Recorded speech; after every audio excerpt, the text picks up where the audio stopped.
Okay, so hello, I'm Shadows. How are you? I'm good. Can't complain. Beautiful part of the world right now. And since we are going to get into vocals, we were in England and a lot of allergies. So it's nice to come over here and not have any of that. So, okay, so yeah, a little I'm bit good. easier environment. A little bit easier, yeah. So yeah, today we're going to talk a little bit about you, about like your vocals. Mm-hmm. And first of what I want to know is that like a little bit about your background. So what got you like into heavier music and metal and rock at first place? Do you recall when you heard them for the first time? Yeah, I mean, really early on, my dad was listening to everything that was popular in America. And at the time, you know, he grew up on the Beatles and Alice Cooper and Led Zeppelin. And as time went on, he got into Nirvana, Pearl Jam, Guns N' Roses, Metallica. And so I would hear that in the car, tapes all the time. And so that was my earliest sort of recollection of rock music. My dad was just really into rock music. And then in a much younger grade, around second, third grade, I met the Rev, and he was a drummer and he was really into more extreme stuff. So Metallica, but then moving on to like Slayer, Dream Theater, Testament, a lot of punk rock, NoFX, Bad Religion. So I was getting hit from all different angles of really successful rock bands at the time on K-Rock and MTV that my dad was listening to, and then the Rev was showing me some more underground stuff at the time. So what made you pick up a microphone and become a vocalist? Purely out of no one else to do it.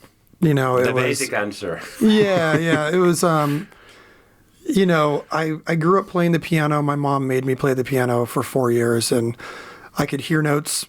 I could hear when they're out of key, just natural stuff, right? I could easily put melodies to things, harmonies to things. It wasn't something I had to be taught.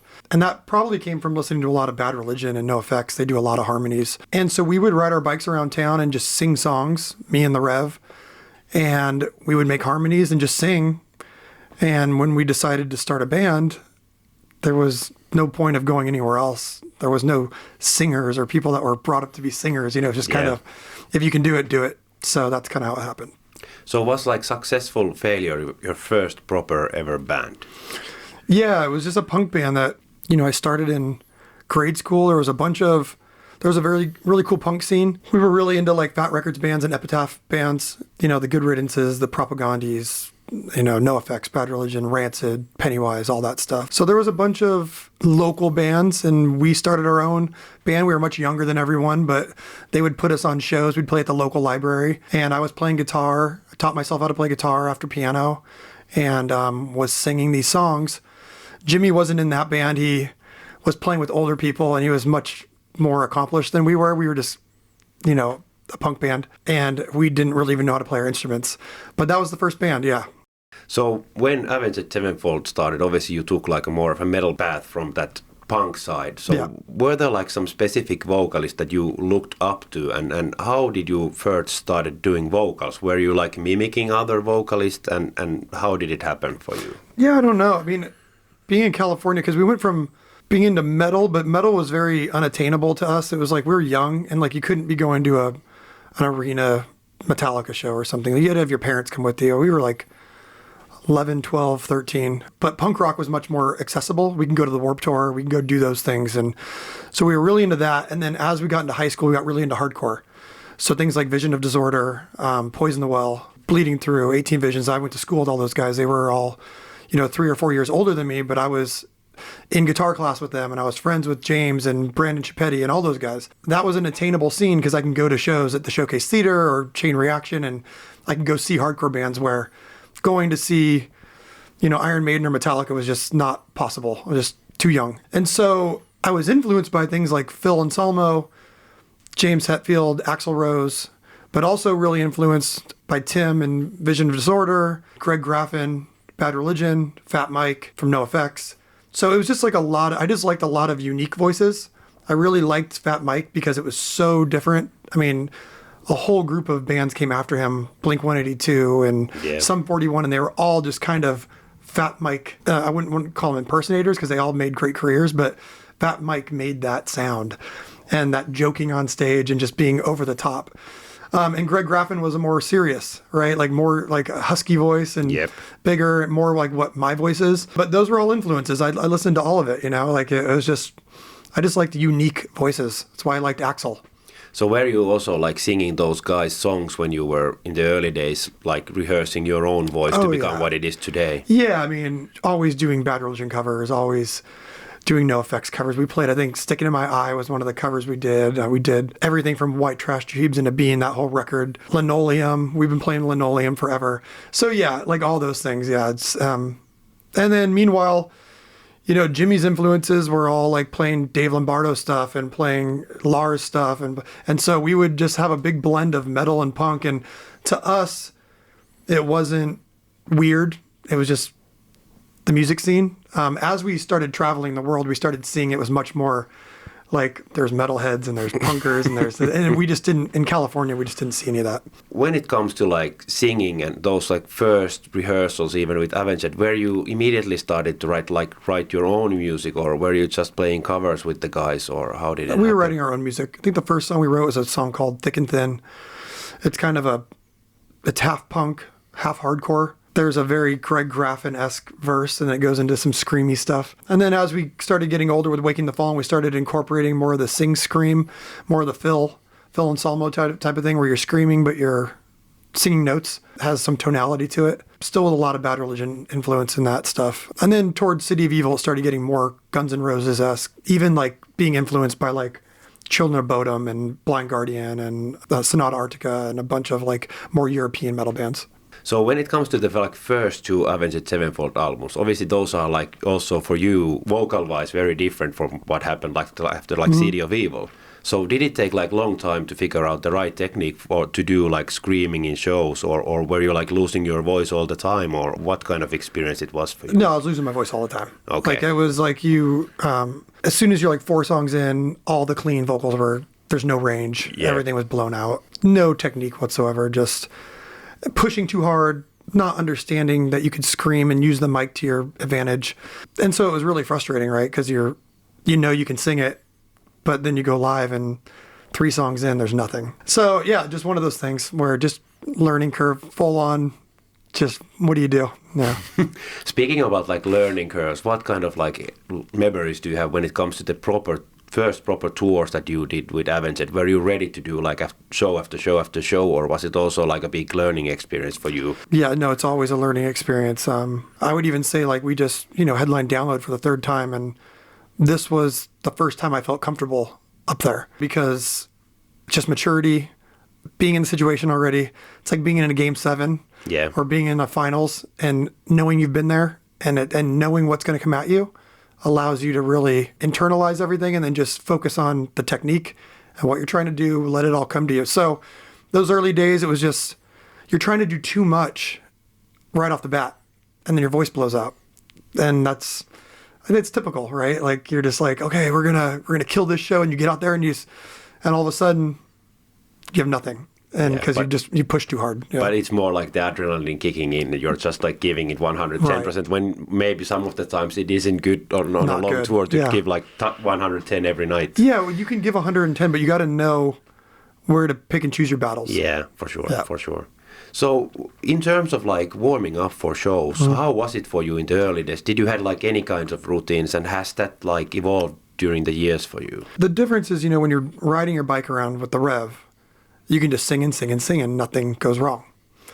And then you start playing shows and you have, 18 shows in a row on Warped Tour. And all of a sudden things start getting worse and worse every night. You're trying to get sleep, you're trying to drink water, but just not having the technique.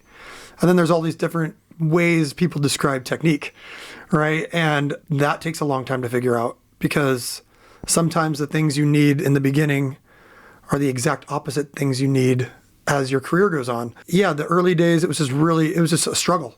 Just when I think of like going on stage, I think of never being at 100% in those days and just being really nervous that I wasn't able to perform where I needed it to be or what I knew I could do. Are there like some foods or drinks that you want to avoid before the show that you have felt that they affect your vocal cords or your singing somehow? Or on the opposite side, something that you have felt that they help you with the singing that you want to take before the show? Yeah, earlier in my career, and maybe if you would have asked me 10 years ago, I'd have a bunch of things. But now that I've been working with Seth Riggs for the last 7-8 years, I've realized that none of that stuff affects me. Now, I'm not going to go eat spaghetti before I go to bed, because if you get acid reflux and it burns your cords, you're really in trouble. Yep. Right? Because you're fried. But in terms of things, honestly, technique can trump all that stuff. Tea and ginger and honey might make the muscles feel okay. It's not going to affect my vocal cords. My vocal cords are, if they're in the right spot and I continue to like do the correct things, none of that stuff's going to affect me. Food's not going to affect me, none of that stuff. You just want to watch out for things like acid reflux. Want to watch out for what you ate the night before. Don't sleep with your head completely flat because stuff might come back up. Things like that, that are interesting. But really, when the voice feels right, it feels right. If you don't damage yourself the night before on the show, right? Don't go too far. Don't go outside the bounds. Don't go too wide on your vowels. Don't do these things that you feel like you can do when you're out there in the moment. If you keep it locked in, then the next day should be fine. So do you have a specific warm-up routine that you follow before the show starts? I do. I do a vocal lesson at 3 o'clock with Seth and Margareta on FaceTime. We're going to see where everything's at. A lot of typical things, but just making sure it's placed properly and that the voice is locked in that small spot that it needs to operate in. Then I will probably take a shower around 5:30 and sit in the hot steam and just kind of do light things through the cord to make sure it feels open. Maybe sing a little bit, 30, 40 minutes of it. And then around 8 o'clock, if we go on at 9, I'll start singing through difficult portions of the set and just make sure everything's dialed in. And then just keep it cool. Don't talk too much and just chill. So obviously you've released 8 albums with Avenged Sevenfold. Are there some specific albums that you could pinpoint where you have felt that you've taken big step forward as a singer? I guess City of Evil must be one of those at least. The City of Evil was coming off of a surgery, and so was Life is But a Dream. It's funny because the new surgery I had was what led me to Seth and Margareta. I know things happen all the time and you can't predict, but the technique that they have me on right now, if you don't fall outside of that, there is no reason to get yourself in trouble or to have surgery again. But both of those were big learning curves for me. One thing that I was trying to really extend my range in the early days. And one thing that hurt me was for many, many years I was either bringing too much weight up or I was starting to sing with too much head voice and bring it down. And what was detrimental to the head voice coming down was that I lost the spring in the mix. Okay. And so things like E, F, and G, those notes were going away because they were coming from the top down. And that's where I really got myself in trouble, where I got a vocal blister on that part of the chord. And then it's taken me 5 to 6 years to get it to fire properly. That sounds crazy, but it's because there's so much muscle memory going the wrong way that I had to learn it the other way. And I could have just put a Band-Aid on it and just gone back to it, but I decided to retrain myself. And so the last 5 to 6 years, I've been just working on that. Now, there's instances where I go on stage and I lose that because there's so much muscle memory from 20 years of shows. That's one thing that I'm steadfast on completing and making sure that it's something that sticks. Life is But a Dream is the latest album, obviously, from you. Yeah. Were there vocally any new things or new areas where you touched? Yeah, I mean, there's so many things that are sitting in that EFG range that needed to have an anchor, where I was losing the anchor on the stage. The stage was much more powerful head voice down. And I think what happens is you'll see a lot of singers, and I don't want to call any singers out, but you see as they get older, if they don't work hard at keeping the chest fully intact through D, E, F, F sharp, and then being able to keep the anchor but extend straight up vertically, keep your vowels really dialed in, you start seeing that they lose that. And their voice cracks in that middle. And then they can sing falsetto-y and they can sing heavy, Yeah. but they don't have the power in the middle. Yeah. And that can be taught. It's not an age thing. You got it, but you got to go back to basics and you got to really dial it in. So on Live is But a Dream, I was learning and building that in, but the next record will be even stronger there, right? Because it's been 2 years of being on the road where I learned a lot on the road because things just didn't hold the way I thought they would because you're doing 2-hour sets. Yeah. All of a sudden they start, and it's like, okay, well, am I going to go back to the old way and get through this? And I've said no. I've just been like, nope, the show is what it is, and we're going to keep on the path. which I'm glad I've been doing because now we're getting through more and more of the set and everything feels a lot better because of sticking to the plan.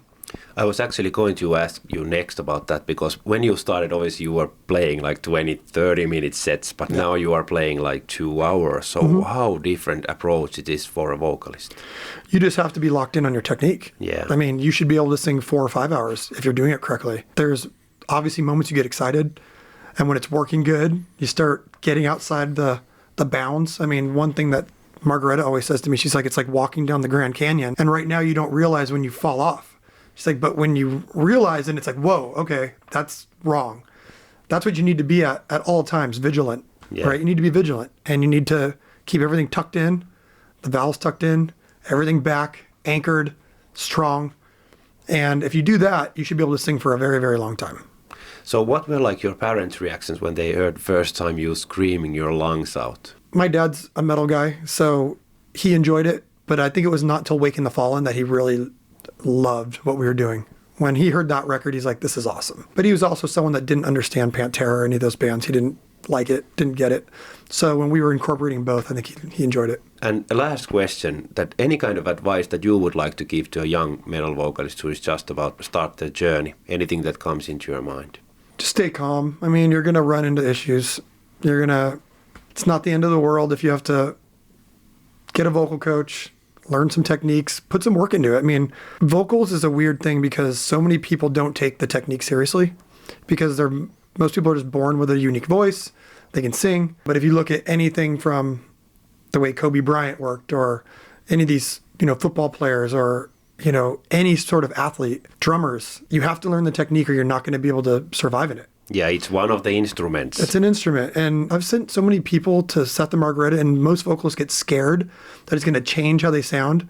It's not, because as soon as you understand where to place the voice, you go right back to how you sound, right? But you got to be able to roll some of the tougher edges off of some of the vowels and some of the things that no one's going to notice anyways, right? And it makes the voice more vibrant. So it's just one of those things where vocalists don't take it as seriously as they should, and they almost think that sometimes surgery should be the answer when it's not.